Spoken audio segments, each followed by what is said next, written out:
Welcome back to another episode of Athlete POV. We're sitting down with Michael Bittner, wide receiver, University of Tennessee.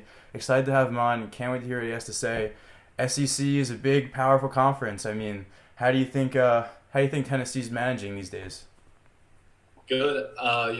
This past year, I think kind of exemplifies where our program is headed. At the beginning of the year, I think a lot of people had us going 3-9, 4-4 Right. and eight.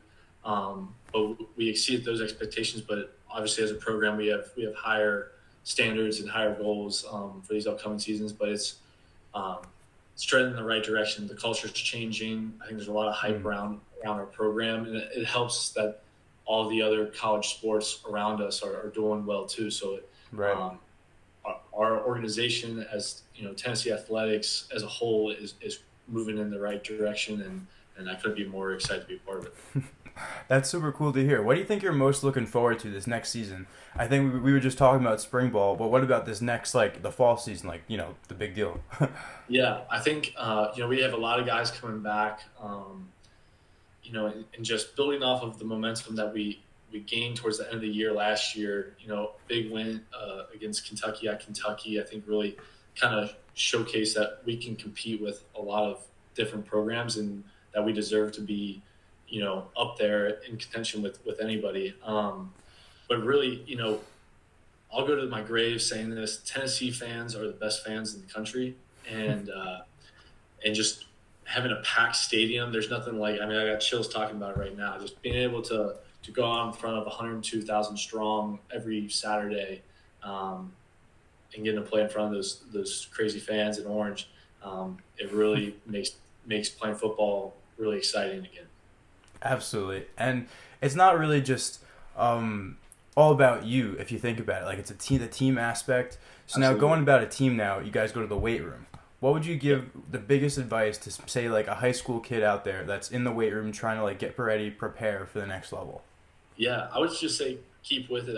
I feel like a lot of kids nowadays, they want to see results fast, and that's just not how it works. I mean, I came in as a 190-pound quarterback, and now I'm playing wide receiver at 220, a good 222. Mm. So, it's a long process. There's trust me, there are days where you don't want to do it, but just being able to get up Those are and the days you have to. exactly. And it's like we have a saying: get 1 degree better every day.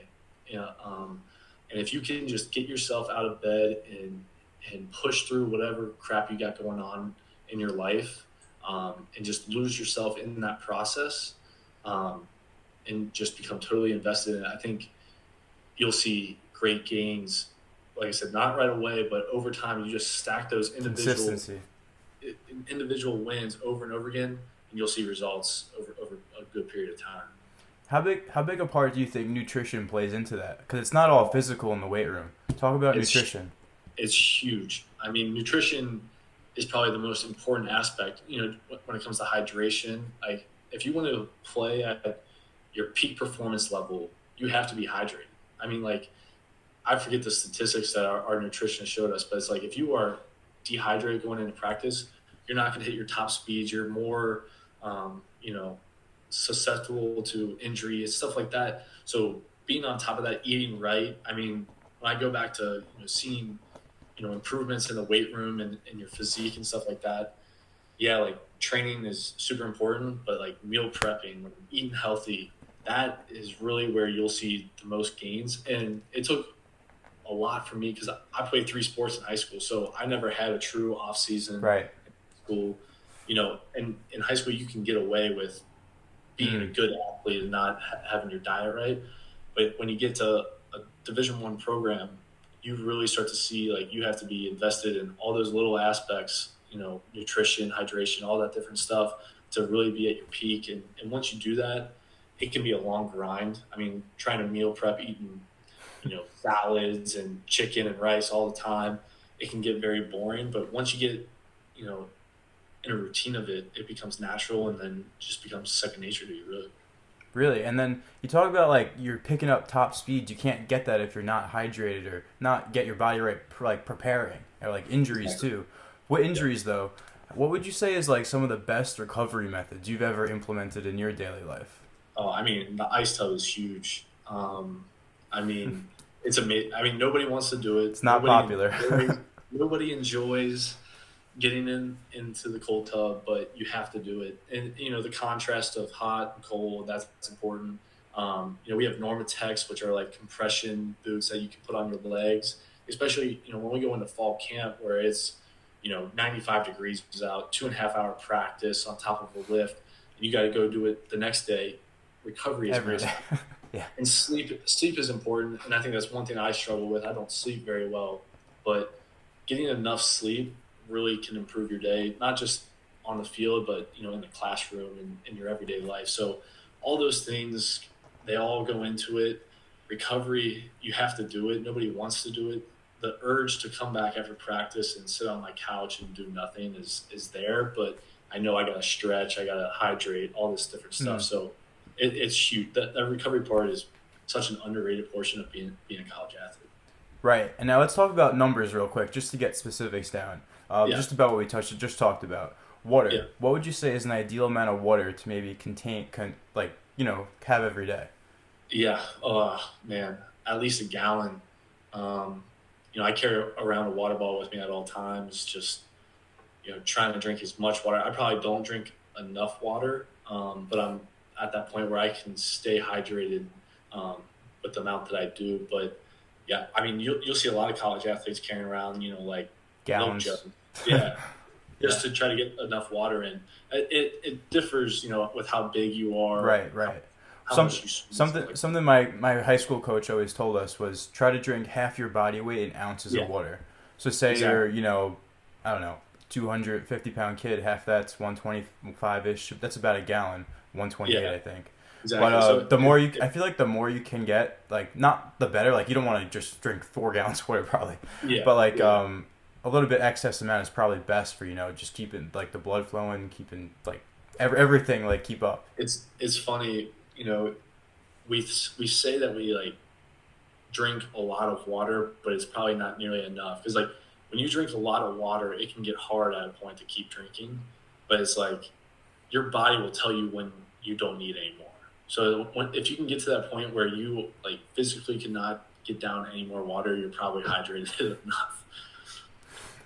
Absolutely. I think everyone's body is different. That's why I said with different like weights probably. Like if you're like 100 pounds, it's different than your 200 pounds. Because everybody can only take so much. Like like you said, you'll know when you reach a limit. Exactly. Next, sleep. What would you say is an ideal amount of sleep you think everybody should get, whether you do it or not? Like you said. We had a sleep specialist come in and talk to us during the season, and they said like 9 to 10 hours is like what you're supposed to get. And granted, that's not possible for everybody. I mean, for me, I probably run on 5 to 6 hours of sleep, and I've done that for a long time now that it's kind of come second nature to me. But really trying to get like 8 to 10 hours of sleep is like ideal. That's what you really need to try to get. And then, like I said, it's not possible for everybody. But if you can get yourself into a routine and make yourself fall asleep early enough, and you'll see great. And that's the one thing, going back to the weight room, sleep is huge in part of that, because like your muscles grow while you're sleeping. So if you want to see gains quicker, you gotta get enough rest for sure. Yeah, and you mentioned routines. Do you have like a certain morning routine right now? Like, what does your morning routine look like? Absolutely. So I get up around 6. Our meetings start around 7 in the morning. So I get up around 6, brush my teeth, usually drink a cup of coffee, and then I head to the facility. And that's when I get a little morning recovery in, get a little hydration in, and then I'm going straight into meetings, then out to practice. And then after practice, it's, I eat, go to class, then come back for night meetings, and then come back to my apartment and do homework and go to bed usually. So sounds good. It sounds like a lot, but I'm being an athlete. You get bored pretty easily when you don't got nothing to do. So past weekend, Easter weekend, we had 4 days off, and it's like I went home to Cincinnati and got to see my parents. What do I do with myself? Exactly. I mean, there's, I'm waking up at 9 a.m., which is early for some people, but it's like that's 3 hours later than what I normally wake up. I'm like, I Man, wasted yeah. the whole day. I, So it's crazy, but having a routine is huge in my life just because it keeps me on point. It doesn't let myself get distracted, and I can kind of hit check marks every day. And I have a checklist that these are the things I need to accomplish. This is where I need to be, and so it's huge for me. But everybody's different. Some people can free ball it all the time and right. just do whatever. But for me, I'm a very strict person when it comes to certain aspects of my life. Absolutely, and that's a great way to do things. And I think if you look at really just about every successful person that's worth something, really, they have a routine. They have little things they always do, and I feel like routines, especially once you get the ball rolling with accomplishing the little things, get up, drink some water, brush your teeth, change your clothes, Absolutely. drive to the gym, whatever it is, it just gets the ball rolling. Like that little task, it pushes you forward to the next thing and the next thing, Yeah. and then you build consistency, and then the actions you take over time build up to where you want to get to. I feel that's a Yeah, and big I think it motivates you too. It's like I said, there's days where being a college athlete can be really hard, and there's days that you don't want to go to practice. I mean, that's for every athlete. You can ask Tom Brady. There's days where he doesn't want to go train, whatever. But when you get up and you give yourself a little time, 5 to 10 minutes, just to think about what you got to do today and why you're doing it. mm, If you're playing ball just to play ball, that's fine. But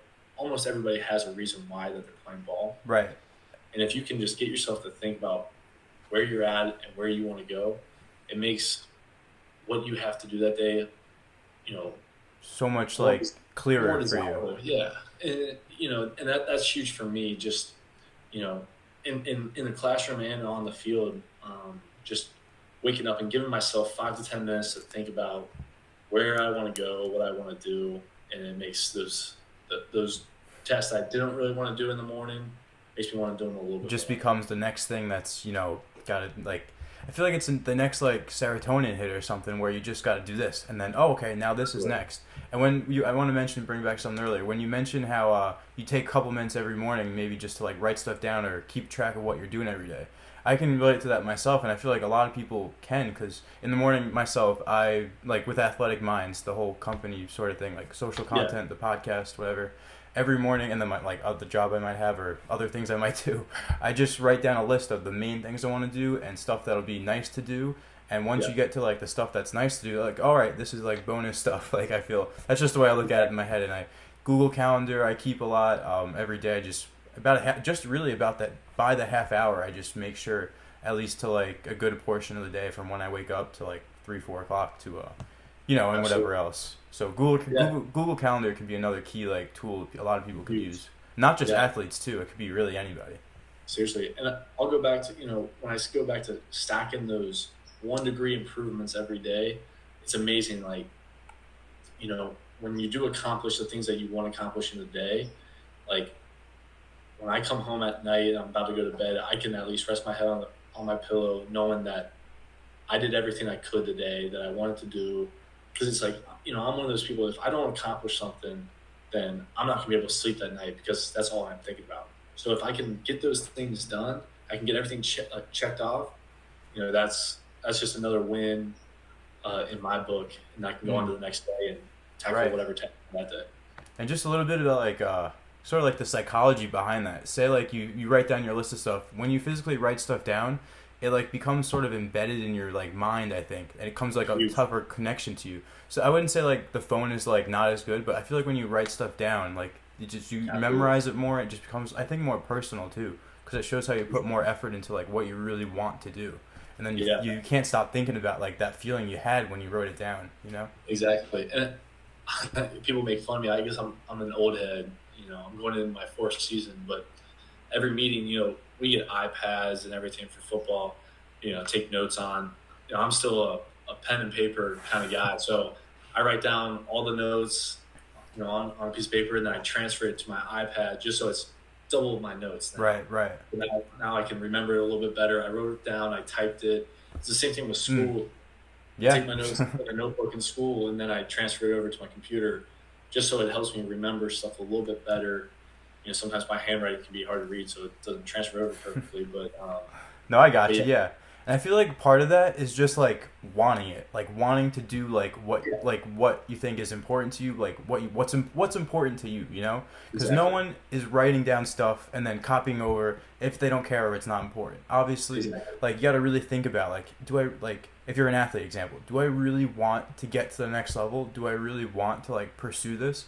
And you really gotta exactly. like really talk to yourself and think about it, because if Yeah, you're not, I mean, yes, it's fun if you're just there, like God gift talent, whatever.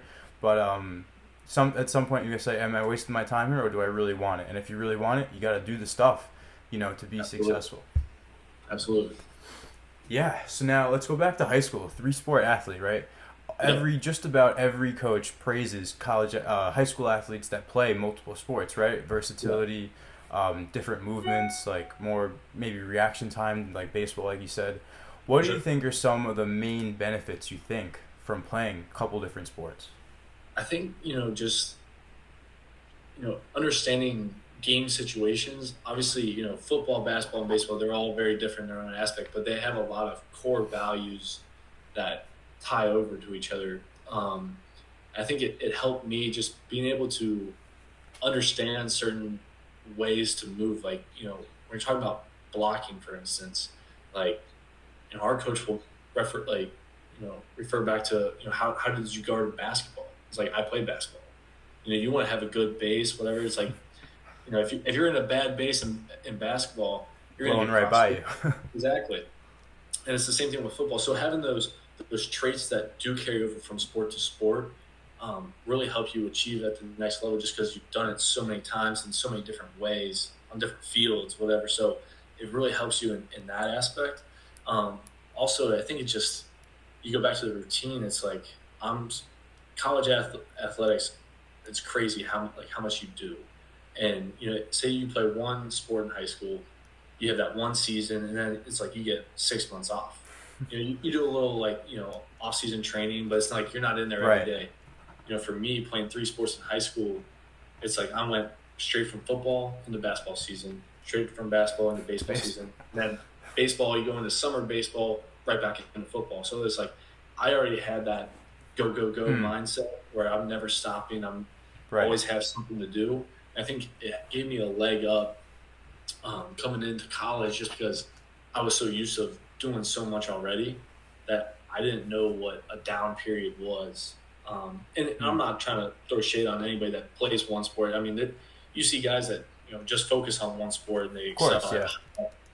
it. But personally, for me, like, I don't think I would be the same football player that I am today if I didn't play baseball and basketball. And it also gives you a chance. Recruiting level. When I got recruited at Tennessee, Coach Wanky came and watched me play. Watched me play basketball, and he came to one of my baseball games. So just seeing him, like, having him see me compete, is Yeah. like, you can't. There's certain things that you can't teach, and one is your mindset, your work ethic, Competitiveness. and your competitiveness. You can't teach competitiveness, and just being able to go out there, whether I was a great baseball player or not, I gave it everything I got. You know what I mean? And so, um, I think that also helped me, just being able to compete almost every day of my life. I was fighting for something. I was trying to win, um, and it really carries over to. I think you reap the benefits. When you do get to specialize in one sport, it's amazing, because it's like I've peeked into some talents that I have in football that I never got to see in high school, You're just right. because I didn't get a focus on football. You know what Yeah. I'm saying? So it's like, it's amazing now that I just focus on one sport, To see how far you how can go. fast I can go. Exactly. And Mm. so there's definitely benefits, and there's some downside to playing three sports in high school too. Right. But I wouldn't go back and change it for the world. Love to hear that. No Yeah. regrets. But bouncing off of what something you just said about if you only do play one sport, I feel like then it turns into an accountability thing, like self accountability sort of. Because like Huge. in the off season, especially high school, right? To our high school audience, who most of our audience is high Yeah. school athletes, or anyone really that's just trying to better themselves. Not so much college athletes. But anyway, Yeah. accountability becomes so key because I think without the coaching staff when you're doing your team workouts, like what are you doing when you're not there? Like not during the season. If the season's only a couple months, what do you do the rest of the off season? You know, if your team doesn't have like specialized programs or it's not really everyday thing, how do you build that routine on yourself? Like it comes more of like self accountability. So Exactly. It's huge. And that's a good point because, one of our main pillars here at Tennessee is accountability because, I got recruited by the last staff. I love them, but, there were things in the program that weren't being met from a standard that we're trying to focus on now. And one of them is accountability. It's like, you know, whether you make it to the next level, professional football or not, like you're going to have to go get a job at some point.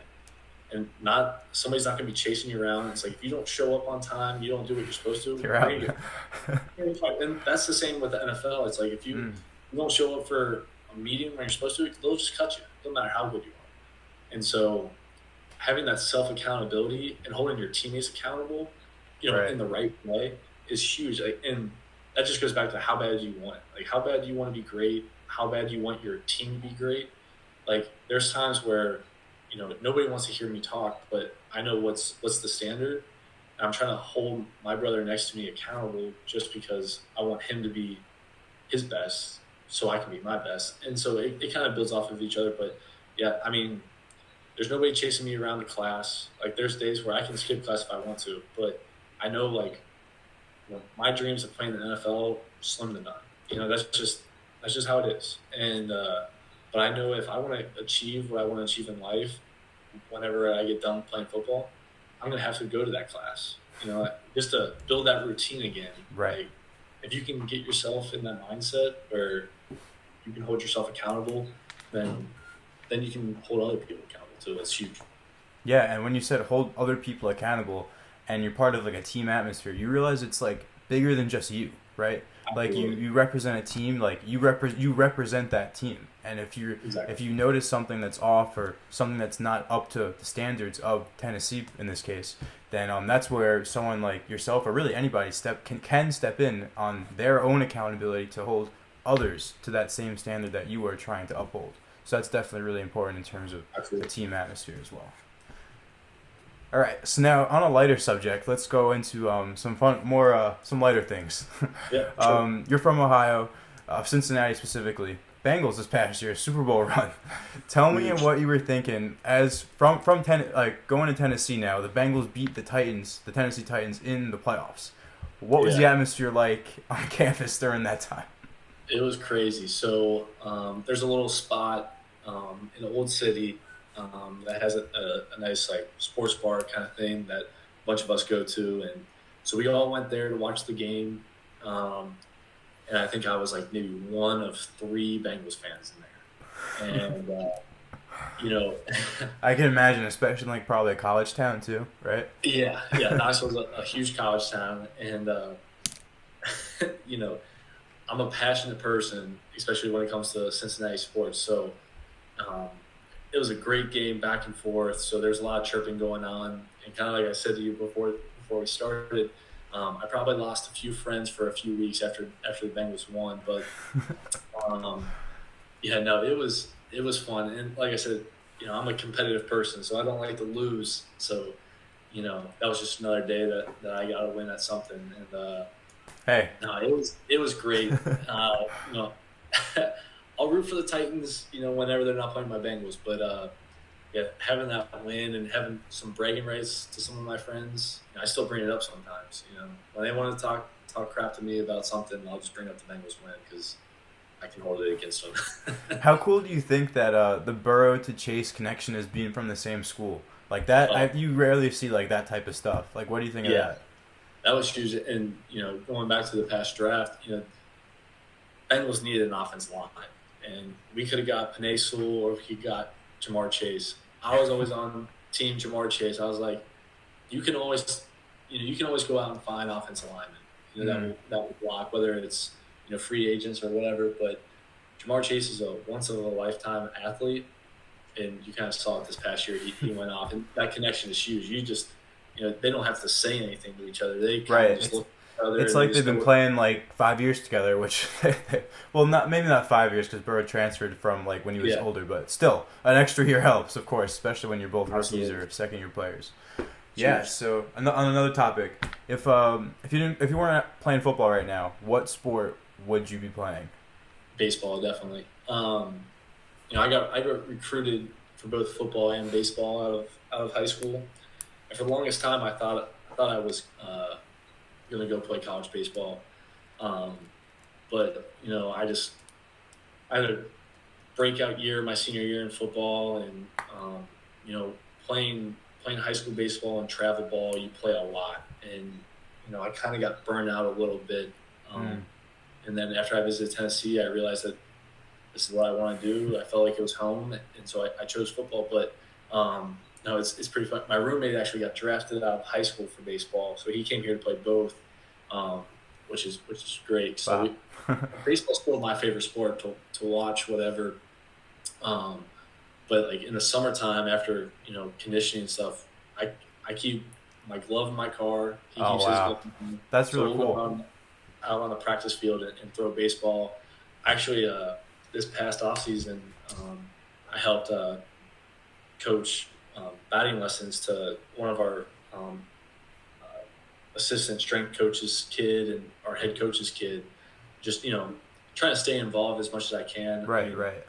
since opening day happened, all we got on the TV when we get back from class and stuff is The baseball. Reds, So right? That's your team, the Reds. I'm a huge Reds fan. My roommate's a Braves fan. He's from Atlanta, so Mm. I He was an has honorary Braves fan this past he has postseason. bragging rights for this for baseball. He definitely does, and he won't let me forget it either. So Damn. no, so I love baseball. I love basketball too. I mean, I grew up playing all three. I'm actually a really good golfer too. So um, Four sports. yeah, seriously. So I think my mom probably wishes I was stuck with golf, just because she doesn't like to see me get hit all the time. But Can if relate I to had to that. choose, if I had to choose one sport, it'd probably be baseball. And after today's tennis baseball game in Hmm. our facility, I still Change. got it. I'm 2 for 3 with two doubles, like three RBIs. So I still got it a little bit. Can tell. Definitely. Next, you get to go to dinner with two people, dead or alive. Who you going with? Where are you going? What are you guys Man, ordering? man, you're putting me on the spot here. Two people. All right, Tiger Woods, and Kobe Bryant probably. Um, Very solid. where are we going? Probably Jeff Ruby's Steakhouse in Cincinnati, best steak ever. Um, no, those two. I mean, Tiger Woods is probably my favorite athlete of all time. Just the way that he dominated golf. And it helped that my mom was a huge Tiger Woods fan too. So we'd wake up at 4 a.m. to watch him tee off in the British Open when I was little, Wow. and just seeing him dominate the game. Um, it was so cool to watch. And then you go through all of his ups and downs. With his personal life, with his Yeah. recent car accident.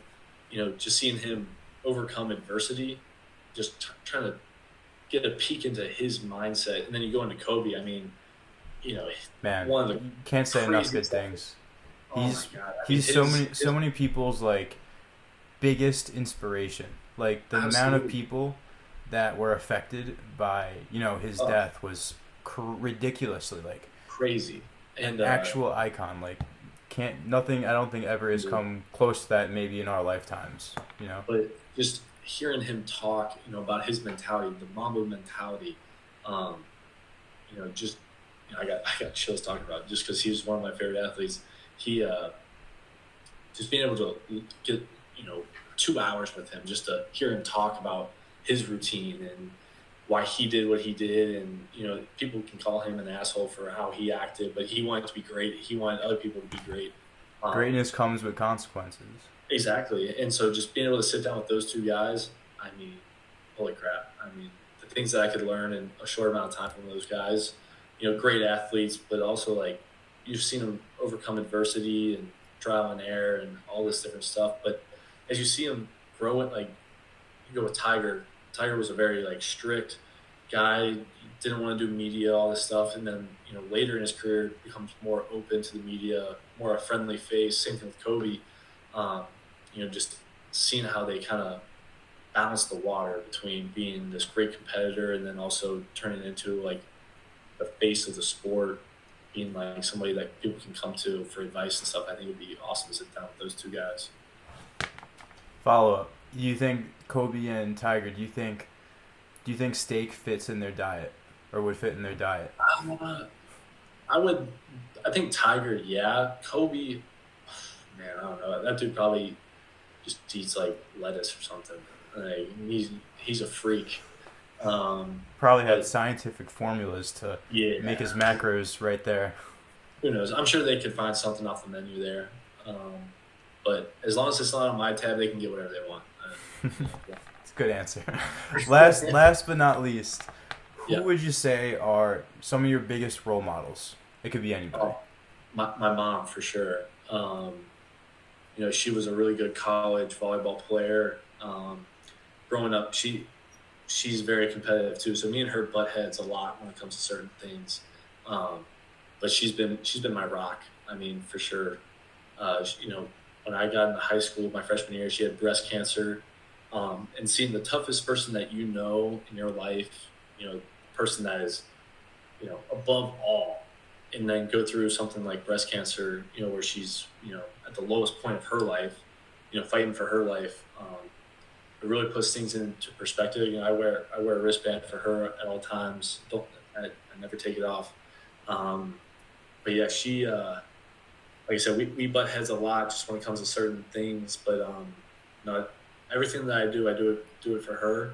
Um, she just the way that she cares so much about other people before herself um, is just I admire that about her, and I try to do that in my life. And my dad's the same way. My dad, he's a nice soft spot. My mom's very intense, a very competitive person. My dad is the same way, but he knows that about my mom, so he kind of has to be the soft spot that I can go and joke around with. And we, my friends joke about it all the time. They all love my dad. The older I get, the more I turn into my dad. We're both very sarcastic people. We like to make jabs at people, but no. So those two people, and then my sister, really my whole family. It's a great Mm. balancing point. We're all very different in aspects. My sister and I are 7 years apart. She's super artistic. I can't draw at all. I got the athletic bone in the body, I guess. But so just having those three people in my life, just to bounce ideas out, and I can go to you know all three of them for different things. So, but really, my one main role model is definitely my mom. Um, just the way that she carries herself, and it's every day. Like I said, it kind of goes back to that work ethics. Every day, there's something new that she wants to get accomplished, whether it's for our family, for her own personal ventures, whatever she's doing. Really, just trying to please her and make her proud is why I'm doing what I'm doing today. And that's where I think everybody finds their why. And I think you just Exactly. really just said it perfectly how one person or one situation can affect you so much, and that's like why you do it, why you do what you do, why you follow a routine, why you stay consistent. And I think that's super important. And it's a blessing to have such a supporting family like you said you probably you have, and Absolutely. definitely great to hear. And we can tell it's coming full circle, your whole story, your whole athletic career, and it's really interesting to hear. And I'm sure all of our viewers have gotten a really good look into your life and like what you're about and your values and Tennessee, what's that's all about. And we thank you for coming on. It's been a For sure. great episode. We flowed really well, I thought, and it's been Yeah, absolutely. a really good conversation. So I thank you for coming on. Thank you for your time. Thank you. Yeah, no, I appreciate you having me on, and anybody that's listening, don't be afraid to reach out to whether it's me or to any college athlete, because you know that's part of the reason why we do that. We're entertainers to say the least. Like, people come watch us play, but it's like we also want to give back to the kids too. Like, I remember when I was a kid watching sports, whatever. I wanted to be those guys. Don't be afraid to reach out to whoever it might be, whoever idolize in college athletics. Reach out to us, because we love talking ball with whether you're 10 years old or in college. Like there's kids from other schools that reach out to me all the time, just asking me about what's going on and stuff like that. So if I had any advice, keep with it, keep the faith, but don't be afraid to make that jump, whether it's Right. reaching out to somebody or trying something new. Just have no fear in whatever you do, and just keep living, man. No one's ever made an impact from the sideline. Like you said, take the jump. Absolutely. It's all about what you do, not about what you say or what you like want. Well, not what I guess it's what you want, but not. The main thing is taking action into what you want to do. So Absolutely. definitely really important. So many great things to take out of this. We thank you again for coming on. Wish you the best, man. Have a great rest of your night. Appreciate it. All right.